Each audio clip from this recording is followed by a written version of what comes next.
ಪ್ರೀತಿಯ ವಿದ್ಯಾರ್ಥಿಗಳೇ, ಇವತ್ತಿನ ಅವಧಿಯಲ್ಲಿ ಹೊಸಗನ್ನಡ ಸಾಹಿತ್ಯದ ಪಂಥಗಳು ಅನ್ನುವಂತಹ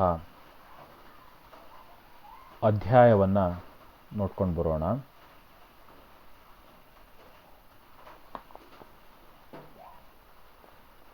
ಇಲ್ಲಿಯವರೆಗೆ ಇಡೀ ಕನ್ನಡ ಸಾಹಿತ್ಯವನ್ನು ಅವಲೋಕನ ಮಾಡಿದಾಗ ಒಟ್ಟಾರೆಯಾಗಿ ನಾವು ಹಳೆಗನ್ನಡ ಮತ್ತೊಂದು ಹೊಸಗನ್ನಡ ಅಂತೇಳಿ ಪ್ರಮುಖವಾಗಿರ್ತಕ್ಕಂಥ ವಿಭಾಗವನ್ನು ನಾವು ಮೇಲ್ನೋಟಕ್ಕೆ ಮಾಡ್ತಾ ಇದ್ವಿ. ಹಳೆಗನ್ನಡ ಅಂತ ನಾವು ನೋಡಿದಾಗ ಅಲ್ಲಿ ಪೂರ್ವದ ಹಳೆಗನ್ನಡ, ಹಳೆಗನ್ನಡ, ನಡುಗನ್ನಡ ಅಂಥೇಳಿ ವಿಭಾಗ ಕ್ರಮವನ್ನು ಮಾಡಿಕೊಂಡು ಅಧ್ಯಯನವನ್ನು ಕೂಡ ಮಾಡಿದ್ವಿ. ಇಲ್ಲಿಯೂ ಕೂಡ ಹೊಸಗನ್ನಡ ಅಂದಾಗ ಒಟ್ಟಾರೆ ಹೊಸಗನ್ನಡವನ್ನು ನಾವು ಅವಲೋಕನ ಮಾಡಿದಾಗ ಇಲ್ಲಿಯೂ ಅನೇಕ ಪಂಥಗಳನ್ನು ಅಥವಾ ಹಂತಗಳನ್ನು ಅಥವಾ ಘಟ್ಟಗಳನ್ನು, ಪ್ರವೃತ್ತಿಗಳನ್ನು, ಪ್ರಕಾರಗಳನ್ನು ನಾವೇನು ಮಾಡ್ಬೋದು, ಪ್ರಕಾರಗಳನ್ನಾಗಿ ವಿಭಾಗಿಸಿ ಅವುಗಳನ್ನು ಅಧ್ಯಯನಕ್ಕೆ ಒಳಪಡಿಸ್ಬೋದು. ಹೇಗಪ್ಪ?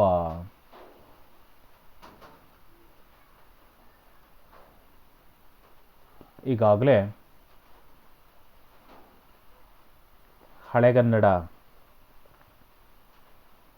ಹಳೆಗನ್ನಡವನ್ನು ದಾಟಿ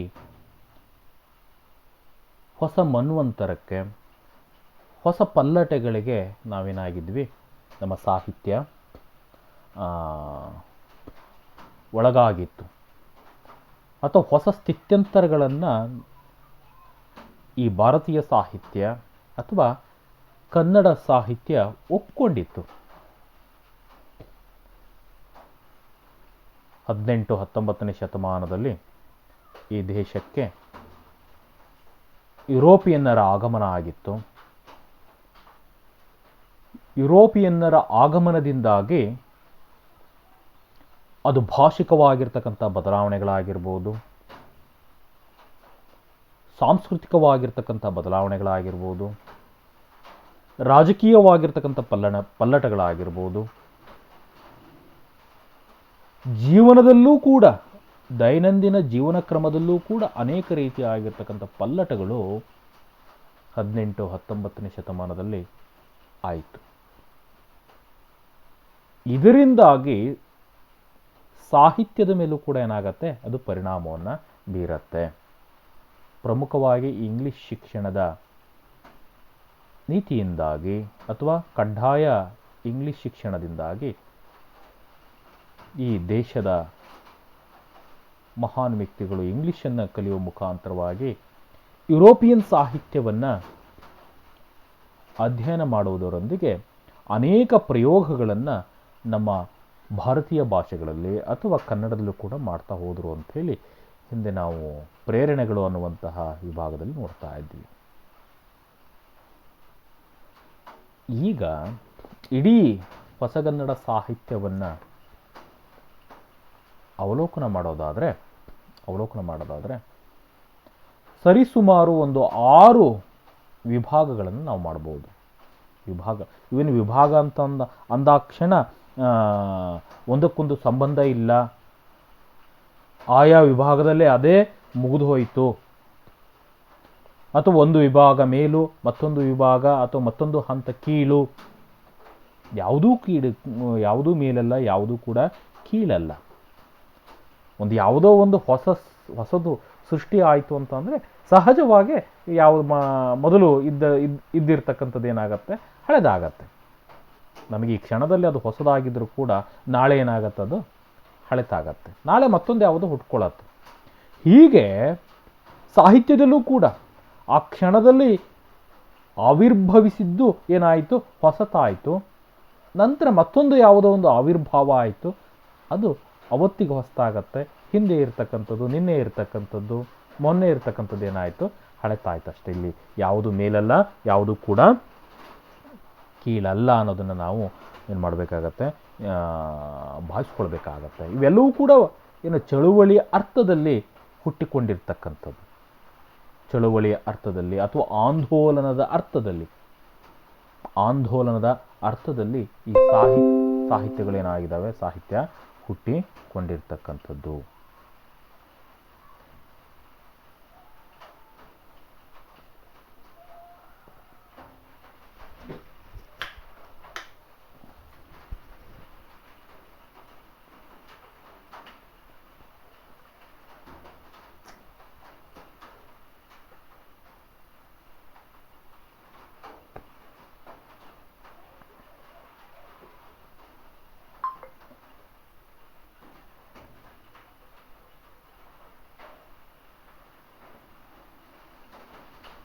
ಇಲ್ಲಿ ಒಂದೊಂದಾಗಿ ನಾವು ನೋಡೋದಾದರೆ, ನವೋದಯ ಪೂರ್ವ ಸಾಹಿತ್ಯ ಅಂಥೇಳಿ ವಿದ್ವಾಂಸರು ವಿಭಾಗ ಮಾಡಿದ್ದಾರೆ.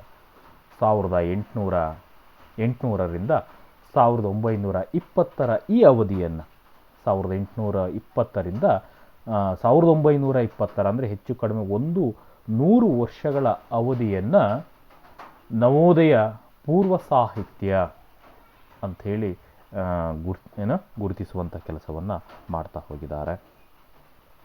ನಂತರ ನವೋದಯ ಸಾಹಿತ್ಯ, ಹೊಸ ಸಾಹಿತ್ಯ, ನವೋದಯ ಸಾಹಿತ್ಯ, ಇದು 1920ರಿಂದ 1940 ಅವಧಿಯಲ್ಲಿ ಸೃಷ್ಟಿಯಾಗಿರ್ತಕ್ಕಂತಹ ಅಥವಾ ಹುಟ್ಟಿಕೊಂಡಿರ್ತಕ್ಕಂತಹ ಈ ಕಾಲಘಟ್ಟವನ್ನು ಏನಾದ್ರು ಕರೀತಾರೆ, ನವೋದಯ ಸಾಹಿತ್ಯ ಪರಂಪರೆ ಅಥವಾ ಚಳುವಳಿ ಅಂಥೇಳಿ ಗುರುತಿಸುವ ಕೆಲಸವನ್ನು ಮಾಡಿದರು.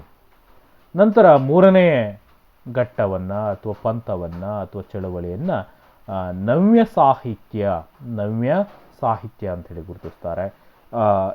ಇದರ ಅವಧಿ ಎಷ್ಟಪ್ಪ ಅಂತಂದರೆ 1950ರಿಂದ 1970ರವರೆಗಿನ ಈ ಸಾಹಿತ್ಯದ ರಚನೆಗಳೇನಿದ್ದಾವೆ, ಇದಕ್ಕೆ ಏನಂತ ಕರೆದ್ರು, ನವ್ಯ ಸಾಹಿತ್ಯ ಅಂತೇಳಿ ಕರೆದ್ರು. ನಂತರ 5ನೇ ಪಂಥ ಅಥವಾ 5ನೇ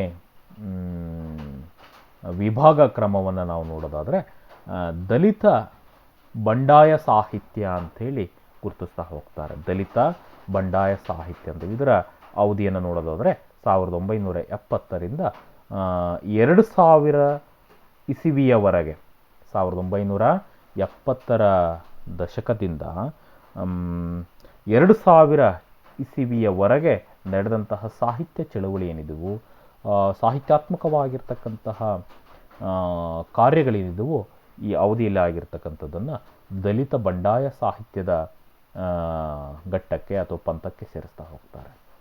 ನಂತರ 2000 ವರ್ಷಗಳ ನಂತರ ಅಥವಾ 2000 ಇಸವಿಯ ನಂತರ 21ನೇ ಶತಮಾನದ ಸಾಹಿತ್ಯ ಏನಿದೆಯಲ್ಲ, 21ನೇ ಶತಮಾನದ ಸಾಹಿತ್ಯ ಏನಿದೆ ಅಥವಾ 2000 ಇಸವಿಯ ನಂತರದ ಸಾಹಿತ್ಯವನ್ನು ಹೊಸ ತಲೆಮಾರಿನ ಸಾಹಿತ್ಯ ಅಂತ ಹೇಳಿ ಗುರುತಿಸ್ತಾ ಹೋದರು. ಈಗಾಗಲೇ ಹೇಳಿದ ಹಾಗೆ ಇಷ್ಟೂ ಕೂಡ 6 ಪ್ರಕಾರಗಳ 6 ವಿಭಾಗಗಳೇನಿದ್ದಾವೆ, 6 ಹಂತಗಳೇನಿದ್ದಾವೆ ಅಥವಾ ಪಂಥಗಳೇನಿದ್ದಾವೆ, ಇವ್ಯಾವೂ ಕೂಡ ಒಂದಕ್ಕಿಂತ ಒಂದು ಮೇಲಲ್ಲ, ಒಂದಕ್ಕಿಂತ ಒಂದು ಕೀಳಲ್ಲ. ಆಯಾ ಕಾಲದಲ್ಲಿ ಅವೇನಾದವು ಮೇರು ಸ್ಥಾನಕ್ಕೆ ಹೋಗಿ ವಿಜೃಂಭಿಸಿ ಏನಾದವು ಅವು ಹಂತಕ್ಕೆ ನಿಂತು ಮತ್ತೊಂದು ಪಂಥ ಅಥವಾ ಹಂತ ಏನಾಯಿತು ಹುಟ್ಕೊಳ್ತು, ಅದು ಮತ್ತೇನಾಯಿತು ಆ ಕಾಲದಲ್ಲಿ ಅದು ವಿಜೃಂಭಣೆಯನ್ನು ಪಡಿತಾ ಹೋಯಿತು.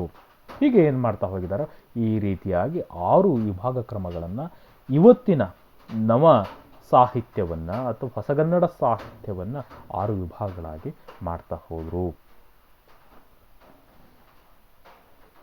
ಇನ್ನು ಮೊದಲ ಘಟ್ಟವನ್ನು, ಮೊದಲ ಹಂತವನ್ನು ನಾವು ಅಧ್ಯಯನ ಮಾಡೋದಾದರೆ ಅಥವಾ ಅದರ ಕುರಿತಾಗಿ ಚರ್ಚೆಯನ್ನು ಮಾಡೋದಾದರೆ ಇದರ ಅವಧಿಯನ್ನು ಈಗಾಗಲೇ ನಾವು ಹೇಳಿದ ಹಾಗೆ 1820ರಿಂದ 1920ರವರೆಗಿನ ಸರಿಸುಮಾರು 100 ವರ್ಷಗಳವರೆಗಿನ ಏನು ಸಾಹಿತ್ಯದ ಕ್ರಿಯೆಗಳೇನಿದ್ದಾವೆ ಅಥವಾ ಆ ಚಟುವಟಿಕೆಗಳೇನಿದ್ದಾವೆ, ಆ ಸಂದರ್ಭದಲ್ಲಿ ಆದಂತಹ ಚಟುವಟಿಕೆಗಳೇನಿದ್ದಾವೆ ಅವುಗಳನ್ನು ಆಧರಿಸಿ ಏನಂತ ಕರೆದ್ರು ವಿದ್ವಾಂಸರು. ಅದರಲ್ಲೂ ಮುಖ್ಯವಾಗಿ ಇದನ್ನು ಹೊಸ ಪ್ರಯೋಗಗಳ ಕಾಲ ಅಂಥೇಳಿ ಕರಿತಾ ಹೋಗ್ತಾರೆ.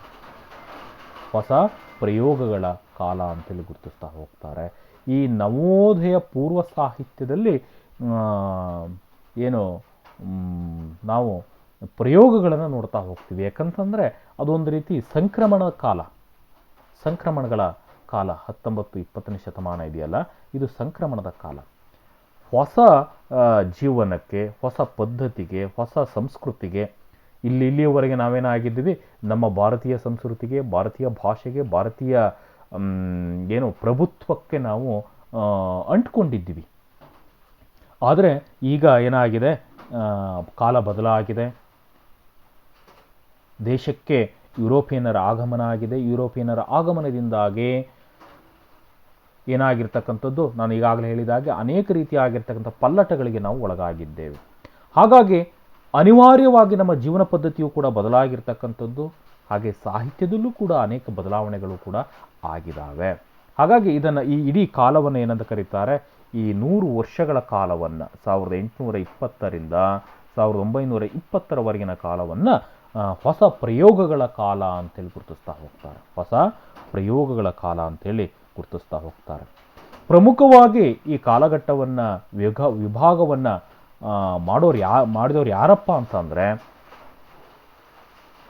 ರಂಗನಾಥ ಶ್ರೀನಾಥ ಮುಗುಳಿ ಅಂಥೇಳಿ, ರಂಶ್ರೀ ಮುಗುಳಿ ಅಂತೇಳಿ ಕರೀತಾರೆ. ಹಾಗೂ ಸಾಸ ಮಾಳ್ವಾಡ್ರವರು, ವಿದ್ವಾಂಸರಾಗಿರ್ತಕ್ಕಂತಹ ರಂಶ್ರೀ ಮುಗುಳಿಯವರು ಮತ್ತು ಸಾಸ ಮಾಳ್ವಾಡ್ರವರು 1820ರಿಂದ 1920ರವರೆಗಿನ ಕಾಲ ಅಂಥೇಳಿ ಅವರು ಗುರುತಿಸ್ತಾ ಹೋಗ್ತಾರೆ. ಮತ್ತು ಇದರಲ್ಲಿ ನವೋದಯ ಪೂರ್ವ ಸಾಹಿತ್ಯದಲ್ಲಿ ಮತ್ತೆ ಎರಡನೇ ಘಟ್ಟವನ್ನು ಕೂಡ ಅವರು ಗುರುತಿಸ್ತಾರೆ. 1900ರಿಂದ 1958ರವರೆಗಿನ ಕಾಲ ಅಂತೇಳಿ ಮತ್ತೊಂದು ಹಂತವನ್ನು ಕೂಡ ಗುರುತಿಸುವ ಕೆಲಸಕ್ಕೆ ರಂಶ್ರೀ ಮುಗುಳಿಯವರು ಮತ್ತು ಸಾಸ ಮಾಳ್ವಾಡ್ರವರು ಮುಂದಾಗ್ತಾರೆ. ಎರಡನೇ ಹಂತವನ್ನು ಕೂಡ ಗುರುತಿಸುವ ಕೆಲಸಕ್ಕೆ ಇಲ್ಲಿ ಮುಂದಾಗ್ತಾರೆ. ಅವರ ಅಭಿಪ್ರಾಯಕ್ಕೆ ಮುಖ್ಯ ಕಾರಣ ಏನು, ಅವರ ಅಭಿಪ್ರಾಯಕ್ಕೆ ಮುಖ್ಯ ಕಾರಣ ಏನು ಅನ್ನೋದನ್ನು ನಾವು ನೋಡ್ತಾ ಹೋದರೆ ಅನೇಕ ರೀತಿಯ ಆಗಿರ್ತಕ್ಕಂತಹ ಅನುವಾದಗಳು ಅಲ್ಲಿ ನಡೀತಾ ಹೋಗ್ತವೆ. ನವೋದಯ ಪೂರ್ವ ಸಾಹಿತ್ಯದಲ್ಲಿ ಪ್ರಮುಖವಾಗಿ ನಾವು ಇಡೀ ಸಾಹಿತ್ಯದ ಕಾರ್ಯಗಳನ್ನು ನಾವೇನು ಮಾಡ್ಬೋದು, 3 ಬಗೆಗಳಲ್ಲಿ ವಿಂಗಡಿಸ್ಬೋದು. ಒಂದು ಸಿದ್ಧತಾ ಕಾರ್ಯ ಅಂಥೇಳಿ, ಸಿದ್ಧತಾ ಕಾರ್ಯ, ಸಾಹಿತ್ಯದ ಸಿದ್ಧತಾ ಕಾರ್ಯ. ಎರಡನೇದು ಅನುವಾದದ ಕಾರ್ಯ. ಮೊದಲನೇದು ಸಿದ್ಧತಾ ಕಾರ್ಯ ಅಂತಂದರೆ ಒಗ್ಗಿಕೊಳ್ತಕ್ಕಂಥದ್ದು, ಹೊಸ ಪರಂಪರೆಗೆ, ಹೊಸ ಸಂಸ್ಕೃತಿಗೆ, ಹೊಸ ಸಾಹಿತ್ಯದ ಉಪಕ್ರಮಗಳಿಗೆ ನಮ್ಮನ್ನು ನಾವು ಸಿದ್ಧತೆ ಮಾಡ್ಕೊಳ್ತಕ್ಕಂಥದ್ದು. ಎರಡನೇದು ಅನುವಾದಗಳ ಕಾಲ ಅಥವಾ ಅನುವಾದದ ಕಾರ್ಯ, ಚಟುವಟಿಕೆ, ಅನುವಾದದ ಚಟುವಟಿಕೆ. ಯಾವುದು ಸಂಸ್ಕೃತದಿಂದ ಕನ್ನಡಕ್ಕೆ, ಇಂಗ್ಲೀಷಿನಿಂದ ಕನ್ನಡಕ್ಕೆ, ಬಂಗಾಳಿ ಭಾಷೆಯಿಂದ ಕನ್ನಡಕ್ಕೆ, ಮರಾಠಿ ಭಾಷೆಯಿಂದ ಕನ್ನಡಕ್ಕೆ, ಈ ಕಾಲದಲ್ಲಿ ಆಗಿರ್ತಕ್ಕಂಥದ್ದು, ಈ ಹಂತದಲ್ಲಿ ಆಗಿರ್ತಕ್ಕಂಥದ್ದು 1820ರಿಂದ 1920ರವರೆಗಿನ ಈ ಸಂದರ್ಭದಲ್ಲಿ ಏನಾಯಿತು, ಅನುವಾದ ಅಂತಕ್ಕಂಥದ್ದು ಏನಾಗತ್ತೆ, ಯಥೇಚ್ಛವಾಗಿ ಆಗತ್ತೆ. ಸಾಹಿತ್ಯದಲ್ಲಿ ಯಥೇಚ್ಛವಾಗಿ ಆಗತ್ತೆ. ಯಾವ್ಯಾವ ಭಾಷೆಯಿಂದ, ಸಂಸ್ಕೃತದಿಂದ ಕನ್ನಡಕ್ಕೆ, ಸಂಸ್ಕೃತದಿಂದ ಶ್ರೇಷ್ಠವಾಗಿರ್ತಕ್ಕಂಥ ಕೃತಿಗಳನ್ನು ಕನ್ನಡಕ್ಕೆ ತರುವಂಥ ಕೆಲಸ ಆ ಸಂದರ್ಭದಲ್ಲಿ ಆಗತ್ತೆ. ಹಾಗೆ ಇಂಗ್ಲೀಷಿನಿಂದ, ಇಂಗ್ಲೀಷ್ ಭಾಷೆಯಿಂದ ಇಂಗ್ಲೀಷ್ನಲ್ಲಿರ್ತಕ್ಕಂಥ ಶ್ರೇಷ್ಠ ಕೃತಿಗಳನ್ನು ಕನ್ನಡಕ್ಕೆ ಅನುವಾದಿಸುವಂತಹ ಕೆಲಸವೂ ಕೂಡ ಆಯಿತು. ನಂತರ ಬಂಗಾಳಿ ಭಾಷೆಯಲ್ಲಿರ್ತಕ್ಕಂಥ ಶ್ರೇಷ್ಠ ಕೃತಿಗಳನ್ನು ಕನ್ನಡಕ್ಕೆ ತರುವಂಥ ಕೆಲಸ ಆಯಿತು. ಜೊತೆಗೆ ಮರಾಠಿ ಉತ್ತರ ಕರ್ನಾಟಕದಲ್ಲಿ ಮರಾಠಿ ಪ್ರಭಾವ ಹೆಚ್ಚಾಗಿತ್ತು. ಆ ಸಂದರ್ಭದಲ್ಲಿ ಮರಾಠಿ ಭಾಷೆಯಲ್ಲಿರ್ತಕ್ಕಂತಹ ಶ್ರೇಷ್ಠ ಕೃತಿಗಳನ್ನು ಕನ್ನಡಕ್ಕೆ ಅನುವಾದಿಸುವಂತಹ ಕೆಲಸವೂ ಕೂಡ ಆಗ್ತಾ ಹೋಯಿತು. ಹೀಗೆ ಅನುವಾದದ ಆ ಕಾಲ ಅಥವಾ ಅನುವಾದದ ಕಾರ್ಯ ಅಂತಕ್ಕಂಥ ಸಂದರ್ಭದಲ್ಲಿ ಆಗ್ತಾ ಹೋಗುತ್ತೆ. ಇವುಗಳ ನಂತರ ಸ್ವತಂತ್ರವಾಗಿರ್ತಕ್ಕಂಥ ಸಾಹಿತ್ಯ ಸೃಷ್ಟಿ ಕಾರ್ಯ ನಂತರದ ಸಂದರ್ಭದಲ್ಲಿ ಆಗ್ತಾ ಹೋಯಿತು. ಇಲ್ಲಿ ಸಂಸ್ಕೃತದ ವಿಶಾಖದತ್ತನ ಮುದ್ರಾ ರಾಕ್ಷಸ ಕೃತಿಯನ್ನು 1823ರಲ್ಲಿ ಕನ್ನಡಕ್ಕೆ ತರುವಂಥ ಕೆಲಸವನ್ನು ಕೆಂಪು ನಾರಾಯಣ ಮಾಡ್ತಾ ಹೋಗ್ತಾನೆ. ಕನ್ನಡದ ಕವಿ, ಶ್ರೇಷ್ಠ ಕವಿ ಕೆಂಪು ನಾರಾಯಣ ಅನ್ನೋನು ಸಂಸ್ಕೃತದಲ್ಲಿರ್ತಕ್ಕಂಥ ವಿಶಾಖದತ್ತನ ಮುದ್ರಾ ರಾಕ್ಷಸ ಅನ್ನುವಂಥ ಕೃತಿಯನ್ನು ಮುದ್ರ ಮಂಜೂಷ ಅನ್ನುವಂಥ ಹೆಸರಿನಲ್ಲಿ ಅವನೋ ಏನು ಮಾಡ್ತಾನೆ, ಕನ್ನಡಕ್ಕೆ ತರ್ತಾನೆ. ಇದು ಕನ್ನಡದ ಈ ಕಾದಂಬರಿಯ ಕುರುಹು ಅನ್ನೋದರಲ್ಲಿ ಅಥವಾ ಮೊದಲ ಕುರುಹು ಅಂತಕ್ಕಂಥದ್ದು ಈ ಕೃತಿಯಿಂದ ನಮಗೆ ಸಿಗ್ತಾ ಹೋಗುತ್ತೆ. ಕನ್ನಡದಲ್ಲಿ ಕಾದಂಬರಿಯ ಕುರುಹು ಅಂತಕ್ಕಂಥದ್ದು ಕೆಂಪು ನಾರಾಯಣನ ಮುದ್ರ ಮಂಜೂಷ ಕೃತಿಯಿಂದ ನಮಗೆ ಸಿಗ್ತಾ ಹೋಗುತ್ತೆ. ಈ ಕೃತಿಯ ವಿಶೇಷ ಏನಪ್ಪ ಅಂತಂದರೆ, ಇದು ಹಳೆಗನ್ನಡದಲ್ಲಿದ್ದರೂ ಕೂಡ ಹೊಸಗನ್ನಡದ ಸೂಚನೆಗಳನ್ನು, ಹೊಸಗನ್ನಡದ ಆವಿರ್ಭಾವವನ್ನು, ಹೊಸಗನ್ನಡ ಅರಳುತ್ತಿರುವಂತಹ ಸೂಚನೆಯನ್ನು ಈ ಕೃತಿ ನಮಗೆ ಕೊಡ್ತಾ ಹೋಗುತ್ತೆ. ಯಾವ ಕೃತಿ? ಕೆಂಪು ನಾರಾಯಣನ ಮುದ್ರ ಮಂಜೂಷ ಕೃತಿ. ನಂತರ ಅನೇಕ ಅನುವಾದಗಳು ಅಥವಾ ಕಾರ್ಯಗಳು ನಡೀತಾ ಹೋಗ್ತವೆ. ಈ ಕಾಲಘಟ್ಟದಲ್ಲಿ ಇಂಗ್ಲಿಷಿನ ಪ್ರಭಾವಕ್ಕೂ ಮೊದಲೇ ಈ ಕಾದಂಬರಿಯ, ನಾನು ಈಗಾಗಲೇ ಹೇಳಿದ ಕೆಂಪು ನಾರಾಯಣನ ಕೃತಿಯಲ್ಲೇ, ಮುದ್ರ ಮಂಜೂಷ ಕೃತಿಯಲ್ಲೇ ಕಾದಂಬರಿಯ ಕುರುಹು ಅಂತಕ್ಕಂಥದ್ದು ನಮಗೆ ಮೊದಲು ಸಿಗತ್ತೆ. ಇಂತಹ ಕಾದಂಬರಿಯ ಕುರುಹುಗಳು ಇರ್ತಕ್ಕಂಥ ಅನೇಕ ಕೃತಿಗಳು ಆ ಸಂದರ್ಭದಲ್ಲಿ ರಚನೆ ಆಗತ್ತೆ. ಸಂಸ್ಕೃತದಿಂದ ಕನ್ನಡಕ್ಕೆ ಬಂದಿರತಕ್ಕಂತಹ ಕೃತಿಗಳಲ್ಲಿ ಕಾದಂಬರಿಯ ಕುರುಹುಗಳು, ಕಾದಂಬರಿಯ ಲಕ್ಷಣಗಳು ನಮಗೆ ಗೊತ್ತಾಗ್ತಾ ಹೋಗ್ತವೆ. 1815ರಲ್ಲಿ ಯಾದವ ಅನ್ನುವಂತಹ ಒಬ್ಬ ಕವಿ, 1815ರಲ್ಲಿ ಯಾದವ ಅಂತಕ್ಕಂಥವನು ಏನು ಮಾಡ್ತಾನೆ, ಸಂಸ್ಕೃತದಿಂದ ಕನ್ನಡಕ್ಕೆ ಒಂದು ಕೃತಿಯನ್ನು ಅನುವಾದ ಮಾಡ್ತಾನೆ. ಅದು ಕಲಾವತಿ ಪರಿಣಯ ಅನ್ನುವಂಥದ್ದು. ಕಲಾವತಿ ಪರಿಣಯ ಅಂತಕ್ಕಂಥ ಇದು ಕೂಡ ಕಾದಂಬರಿಯ ಕುರುಹುಗಳನ್ನು, ಕಾದಂಬರಿಯ ಲಕ್ಷಣಗಳನ್ನು ಒಳಗೊಂಡಿರ್ತಕ್ಕಂಥದ್ದು. ನಂತರ 3ನೇ ಕೃಷ್ಣರಾಜ ಒಡೆಯರ್, ಮುಮ್ಮಡಿ ಕೃಷ್ಣರಾಜ ಒಡೆಯರ್ ಅವರು ಕೂಡ ಸ್ವತಃ ಏನಾಗಿದ್ದರು, ಕಲಾಭಿಮಾನಿಗಳಾಗಿದ್ದರು. ಸಾಹಿತ್ಯದ ಕುರಿತಾಗಿ ಅತಿಯಾಗಿರ್ತಕ್ಕಂಥ ಕಾಳಜಿನ ಹೊಂದಿದ್ದರು. ಜೊತೆಗೆ ತನ್ನ ಆಶ್ರಯದಲ್ಲಿ ಅನೇಕ ಕವಿಗಳಿಗೆ ಏನು ಕೊಟ್ಟಿದ್ದರು, ಆಶ್ರಯವನ್ನು ಕೊಟ್ಟಿದ್ದರು. ಇವರು ಸ್ವತಃ ಏನು ಮಾಡ್ತಾರೆ, ಒಂದು ಶ್ರೇಷ್ಠ ಕೃತಿಯನ್ನು ರಚನೆ ಮಾಡ್ತಾರೆ, ಕಾದಂಬರಿಯ ಲಕ್ಷಣಗಳನ್ನು ಒಳಗೊಂಡಿರ್ತಕ್ಕಂಥ 1823ರಲ್ಲಿ ಸೌಗಂಧಿಕಾ ಪರಿಣಯ ಅಂತೇಳಿ. ಇದು ಸಂಗೀತಕ್ಕೆ ಸಂಬಂಧಪಟ್ಟಿರ್ತಕ್ಕಂಥ ಒಂದು ಕೃತಿ. ಇದು ಸಂಗೀತದ ಅನೇಕ ವಿಚಾರಗಳನ್ನು ಈ ಕೃತಿ ನಮಗೆ ಹೇಳುತ್ತೆ. 1823ರಲ್ಲಿ ಮುಮ್ಮಡಿ ಕೃಷ್ಣರಾಜ ಒಡೆಯರ್ ಅವರು ಏನು ಮಾಡ್ತಾರೆ, ಸೌಗಂಧಿಕಾ ಪರಿಣಯ ಅನ್ನುವಂಥ ಒಂದು ಶ್ರೇಷ್ಠ ಕೃತಿಯನ್ನು ತರುವಂಥ ಕೆಲಸವನ್ನು ಮಾಡ್ತಾ ಹೋಗ್ತಾರೆ.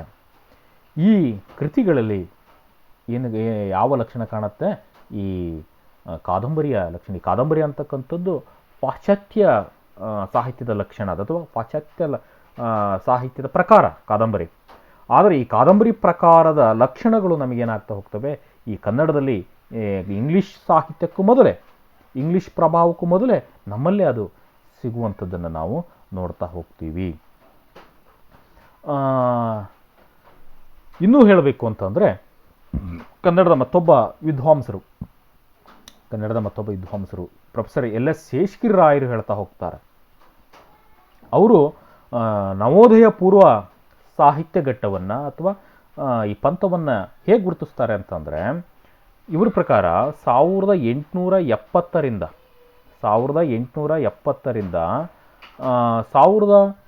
1920ರವರೆಗಿನ ಸರಿಸುಮಾರು 50 ವರ್ಷಗಳ ಈ ಅವಧಿ ಏನಿದೆಯಲ್ಲ, ಇದನ್ನು ಅವರು ನವೋದಯ ಪೂರ್ವ ಸಾಹಿತ್ಯ ಘಟ್ಟ ಅಂತೇಳಿ ಗುರುತಿಸ್ತಾ ಹೋಗ್ತಾರೆ. ಕನ್ನಡದ ಶ್ರೇಷ್ಠ ವಿದ್ವಾಂಸರು ಪ್ರೊಫೆಸರ್ LS ಶೇಷಗಿರಿರಾಯರು. ಇವರ ಅಭಿಪ್ರಾಯ, ರಂಶ್ರೀ ಮುಗುಳಿಯವರು ಮತ್ತು ಸಾಸ ಮಾಳ್ವಾಡುವರವರು ಏನು ಹೇಳ್ತಾರೆ, 1820ರಿಂದ 1920 ಸರಿಸುಮಾರು 100 ವರ್ಷಗಳ ಅವಧಿಯ ಈ ಸಾಹಿತ್ಯದ ಕಾರ್ಯ ಏನಿದೆ, ಇದು ನವೋದಯ ಪೂರ್ವ ಸಾಹಿತ್ಯಕ್ಕೆ ಸಂಬಂಧಪಟ್ಟಿದ್ದು ಅಂತ ಅವ್ರು ಹೇಳಿದರೆ, ಶೇಷಗಿರಿರಾಯರು 1970ರಿಂದ 1870ರಿಂದ 1920ರವರೆಗಿನ ಈ ಕಾಲ ಏನಿದೆಯಲ್ಲ, ಇದನ್ನು ಅವರು ಏನು ಮಾಡ್ತಾರೆ, ನವೋದಯ ಪೂರ್ವ ಸಾಹಿತ್ಯ ಅಂತೇಳಿ ಗುರುತಿಸ್ತಾರೆ. ಅದಕ್ಕೆ ಕಾರಣವನ್ನು ಕೂಡ ಕೊಡ್ತಾರೆ. ಏನಂತ, 1857ರಲ್ಲಿ ಏನು ಈಸ್ಟ್ ಇಂಡಿಯಾ ಕಂಪನಿಯ ಆಡಳಿತ ಕೊನೆ ಆಗತ್ತೆ, ನಂತರ ನೇರವಾಗಿ ಬ್ರಿಟಿಷ್ ಸರ್ಕಾರ ಅಥವಾ ಬ್ರಿಟಿಷರು ಏನು ಮಾಡ್ತಾರೆ, ನಮ್ಮ ಭಾರತವನ್ನು, ನಮ್ಮ ದೇಶವನ್ನು ತಮ್ಮ ಸುಪರ್ದಿಗೆ, ತಮ್ಮ ಆಡಳಿತಕ್ಕೆ ತೆಗೆದುಕೊಳ್ತಾರೆ. ಇಂಥ ಸಂದರ್ಭದಲ್ಲಿ ಏನಾಯಿತು, ಮೆಕಾಲೆ ಇಂಗ್ಲಿಷ್ ಶಿಕ್ಷಣವನ್ನು ಜಾರಿಗೆ ತಂದ. ಮೆಕಾಲೆ ಏನು ಮಾಡ್ತಾನೆ, ಇಂಗ್ಲಿಷ್ ಶಿಕ್ಷಣವನ್ನು ಜಾರಿಗೆ ತಂದ. ಅದರ ಪರಿಣಾಮವಾಗಿ ದೇಶದ ಎಲ್ಲೆಡೆ ಏನಾಯಿತು, ಇಂಗ್ಲಿಷ್ ಶಾಲೆಗಳು ಪ್ರಾರಂಭ ಆದವು.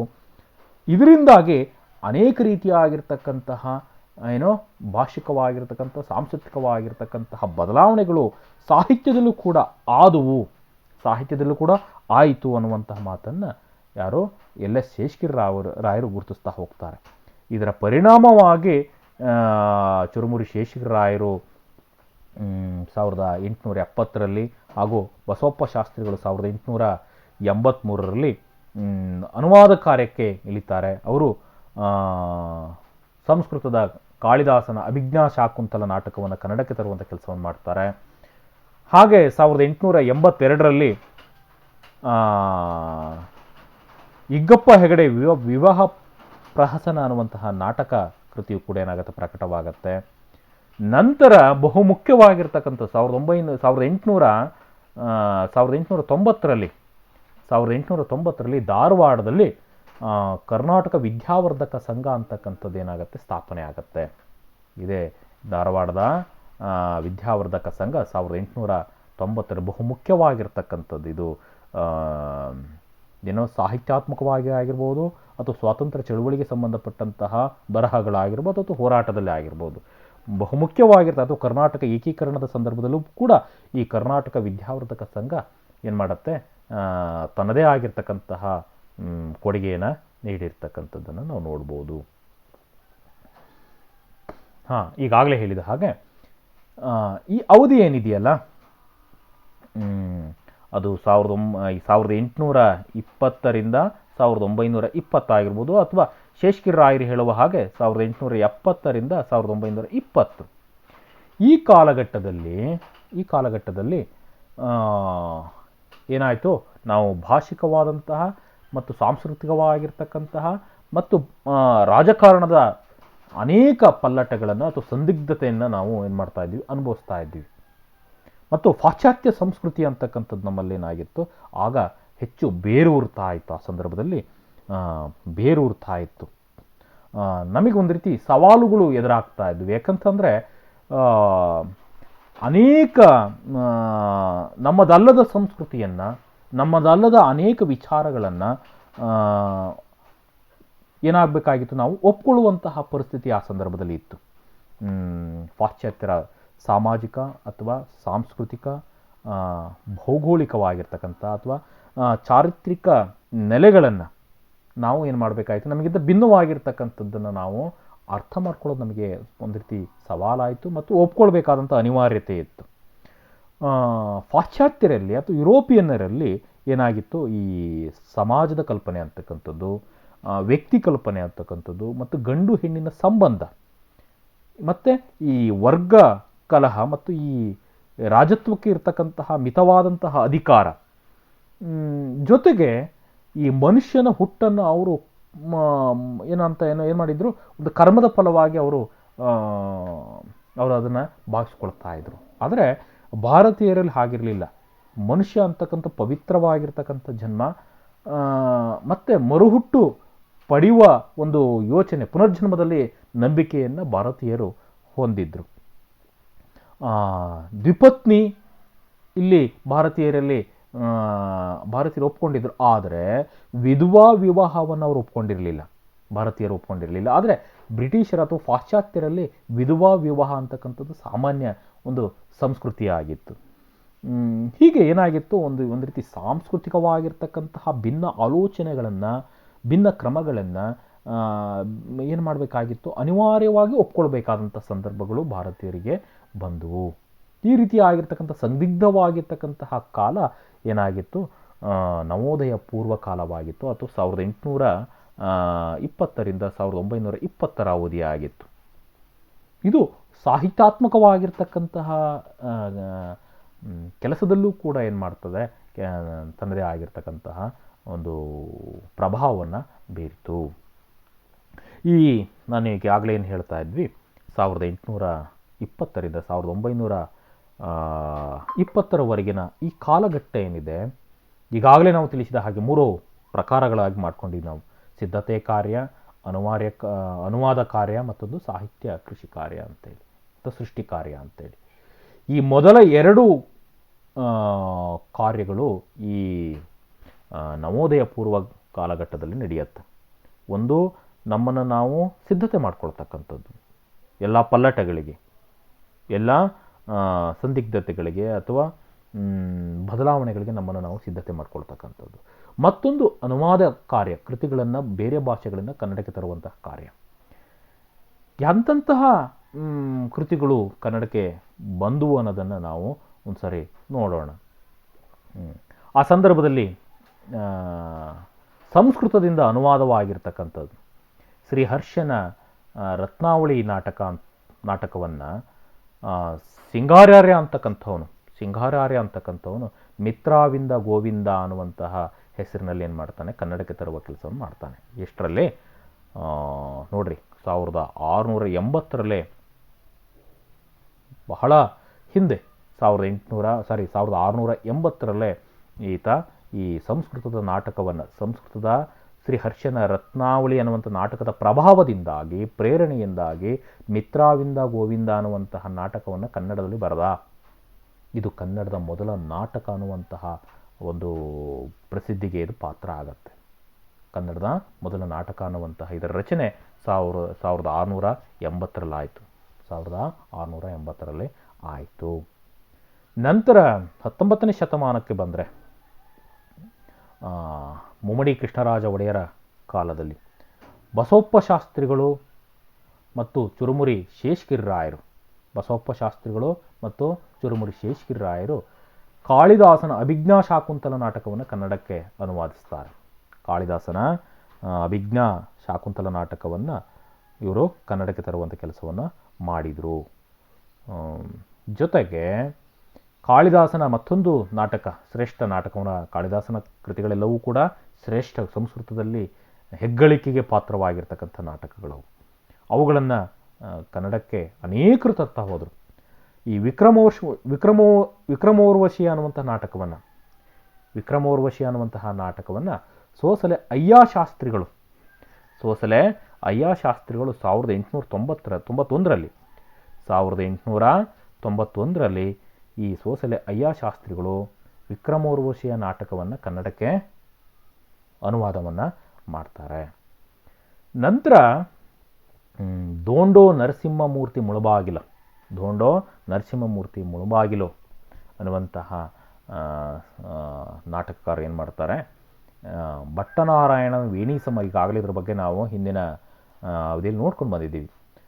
ಭಟ್ಟನಾರಾಯಣನ ವೇಣಿಸಂಹಾರ ಅನ್ನುವಂತಹ ಕೃತಿಯನ್ನು 1883ರಲ್ಲಿ, ಮತ್ತು ಶೂದ್ರಕನ ಭೃಚಕಟಿಕ ನಾಟಕವನ್ನು 1883ರಲ್ಲಿ ಭಟ್ಟನಾರಾಯಣನ ವೇಣಿಸಂಹಾರ ನಾಟಕವನ್ನು ಹಾಗೂ ಶೂದ್ರಕನ ಭೃಚಕಟಿಕ ನಾಟಕವನ್ನು 1886ರಲ್ಲಿ ಏನು ಮಾಡ್ತಾರೆ, ಕನ್ನಡಕ್ಕೆ ತರುವ ಕೆಲಸವನ್ನು ಮಾಡಿದರು. ನಂತರ ಇಂಗ್ಲೀಷ್ನಿಂದ ಅನೇಕ ಅನುವಾದ ಕಾರ್ಯಗಳು ನಡೀತಾ ಹೋಗುತ್ತೆ. ಮೊಟ್ಟ ಮೊದಲ ಬಾರಿಗೆ ಎಸ್.ಜಿ. ನರಸಿಂಹಾಚಾರ್ಯರು ಅಂತಕ್ಕಂಥವ್ರು, ಏನು ಮಾಡ್ತಾ ಹೋಗ್ತಾರೆ, ಮಕ್ಕಳ ಕವಿತೆಗಳನ್ನು ಕನ್ನಡಕ್ಕೆ ಅವ್ರೇನು ಮಾಡ್ತಾರೆ, ತರುವ ಕೆಲಸವನ್ನು ಮಾಡಿದ್ರು, ಅಥವಾ ಅನುವಾದವನ್ನು ಮಾಡುವಂಥ ಕೆಲಸವನ್ನು ಮಾಡ್ತಾ ಹೋಗ್ತಾರೆ. ಅವರು ಈಗಾಗಲೇ ಇದು ಪ್ರಸಿದ್ಧಿಯನ್ನು ಪಡೆದಿರ್ತಕ್ಕಂತಹ ಮತ್ತು ಎಲ್ಲ ಮಕ್ಕಳ ಅಥವಾ ಎಲ್ಲರ ಮನಗಳಲ್ಲಿ ಇರ್ತಕ್ಕಂಥ ಒಂದು ಗೀತೆ ಇದು. ಟ್ವಿಂಕಲ್ ಟ್ವಿಂಕಲ್ ಲಿಟ್ಲ್ ಸ್ಟಾರ್ ಎಂಬ ಮಕ್ಕಳ ಪದ್ಯವನ್ನು ಅಥವಾ ಮಕ್ಕಳ ಗೀತೆಯನ್ನು ಇವರು ಏನು ಮಾಡ್ತಾರೆ, ಇದು ಇಂಗ್ಲೀಷಿನ ಶ್ರೇಷ್ಠ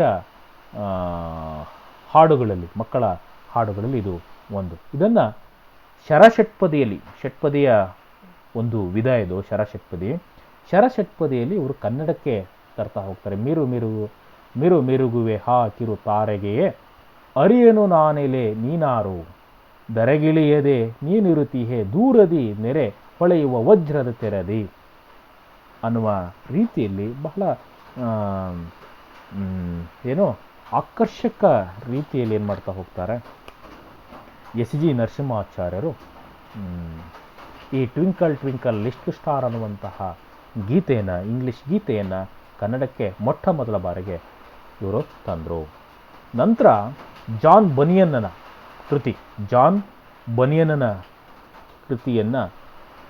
ಕೃತಿ ಯಾವುದು, ದಿ ಪಿಲ್ಗ್ರಿಮ್ಸ್ ಪ್ರೋಗ್ರೆಸ್ ಅನ್ನುವಂಥ ಶ್ರೇಷ್ಠ ಕೃತಿ. ದಿ ಪಿಲ್ಗ್ರಿಮ್ಸ್ ಪ್ರೋಗ್ರೆಸ್ ಎಂಬ ಕೃತಿಯನ್ನು ಅನೇಕರು ಅನುವಾದ ಮಾಡ್ತಾರೆ. ಯಾತ್ರಿಕನ ಸಂಚಾರ ಅನ್ನುವಂಥ ಹೆಸರಿನಲ್ಲಿ ರೆವರೆಂಡ್ ವೀಗಲ್ರವರು ಅನುವಾದ ಮಾಡ್ತಾರೆ. ಹಾಗೆ MS ಪುಟ್ಟಣ್ಣನವರು ಕೂಡ ಈ ಕೃತಿಯನ್ನು ಕನ್ನಡಕ್ಕೆ ತಂದರು. ಜಾನ್ ಬನಿಯನ್ನನ ದಿ ಪಿಲ್ಗ್ರಿಮ್ಸ್ ಪ್ರೋಗ್ರೆಸ್ ಅನ್ನುವಂತಹ ಕೃತಿಯನ್ನು ಯಾತ್ರಿಕನ ಸಂಚಾರ ಅನ್ನುವಂಥ ಹೆಸರಿನಲ್ಲಿ ರೆವರೆಂಡ್ ವೀಗಲ್ ತಂದರೆ, MS ಪುಟ್ಟಣ್ಣನವರು ಕೂಡ ಕನ್ನಡಕ್ಕೆ ಈ ಕೃತಿಯನ್ನು ಏನು ಮಾಡ್ತಾರೆ, ಅನುವಾದವನ್ನು ಮಾಡಿದರು. ನಂತರ ಇಂಗ್ಲಿಷ್ ಸಾಹಿತ್ಯದ ಶ್ರೇಷ್ಠ ಕವಿ ಶೇಕ್ಸ್ಪಿಯರ್, ನಮಗೆಲ್ಲ ಗೊತ್ತಿರೋ ಹಾಗೆ ಶೇಕ್ಸ್ಪಿಯರ್ ಅನೇಕ ನಾಟಕಗಳನ್ನು, ಇಂಗ್ಲೀಷಿನ ರೊಮ್ಯಾಂಟಿಕ್ ಯುಗದಲ್ಲಿ ಇದ್ದಂತಹ ಒಬ್ಬ ಕವಿಯಿತ, ಇಂಗ್ಲೀಷಿನ ರೊಮ್ಯಾಂಟಿಕ್ ಏಜ್ ಅಂತ ಏನು ಕರಿತೀವಲ್ಲ, ಆ ಕಾಲದಲ್ಲಿ ಇದ್ದಂತಹ ವ್ಯಕ್ತಿ. ಅವನು ಏನು ಮಾಡ್ತಾನೆ, ಆತನ ಕೃತಿ ಒಥೆಲೋ ಅನ್ನುವಂತಹ ನಾಟಕ, ಅನೇಕ ನಾಟಕ ಕೃತಿಗಳನ್ನು ಈತ ರಚನೆ ಮಾಡಿದ್ದಾನೆ.